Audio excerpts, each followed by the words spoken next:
ওরা সবাই লাঠি তারপরে বড় বড় রান্দা ওইগুলা নিয়ে আসার পরে ওই ভাঙছে খাম্বি ভাঙার পরে পরে আমার আমার বড় বোন বাধা দিছে দেওয়ার পরে আমার বড় বোন মনে করেন যে সাথে সাথে বাড়ি দিছে না কূপও দিছে 2টা কূপ দেওয়ার পরে এই হাতের 2 জায়গায় মনে করেন আঙ্গুরগুলো কাইটা কাইটা গেছে গা।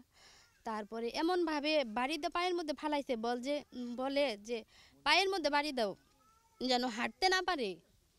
যেভাবে ও এই ওর জন্য আজকে এই জায়গাগুলো দিতে হইতেছে, কারণ ও যদি এইভাবে এই কাগজপাতিগুলো বের না করতো তাহলে আর জায়গাগুলো দিতে হইতো না। আমাকে হলো হুমকি দেওয়া হয়ে গেছে জনি এই জগলু জগলু জগলু আমার হুমকি দেওয়া হয়ে গেছে যে তুই কেমনে এই বাড়িতে থাকস।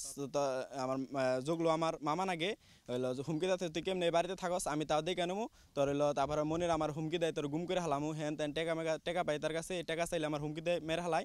তারপর আমার মাকেও আমার এলো হুমকি দিছে এলো এই হুমকি দিছে যে আমার মার আর আমার এলো বেতে দিকে মেয়েরা বেতেতে খেদাই দিব। বাইরে 6-7 জনে দইরা ফেলাইছে, দইরা ফেলাই যেমন আমার বাইরে মার, তারপরে হাত বাড়িতে ভাঙা ফেলাইছে।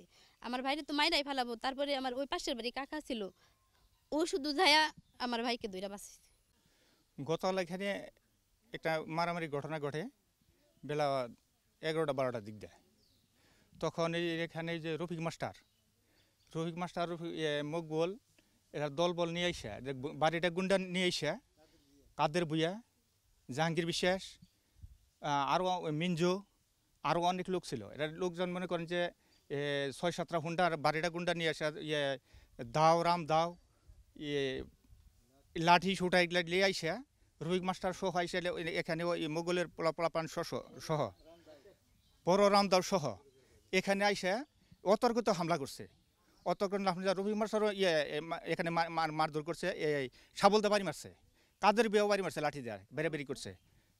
কাদের বুয়া নীলুফারে, হ্যাঁ নীলুফা, তারপরে ওই হাজরা বেগম, তারপরে ওই যে আইনাল হক, তারপরে মোশারফ হোসেন, এগুলো ওই ধান খেতে ফালিয়া দেখেন ধান খেতে ওই যে করে ফেলাইছে, ওই ধান খেতে ফালাইয়া ওদের পিটাইছে, মাথা ফাটাইছে, হাতে কূপ দিছে, সাবলদা বেড়াইছে, রামদাদা কূপ দিছে, হাতের মধ্যে কূপ দিছে, মাথায় কূপ দিছে। এই যে রাস্তা সহকারে রাস্তা তাদের কলা রাস্তা, এই রাস্তা নিয়ে তাদের কলা রাস্তা মালিকে দিয়ে গেছে, এই রাস্তাটা নিয়ে এসে তারা অতর্কিত হামলা করে তাদের এই অবস্থা করছে।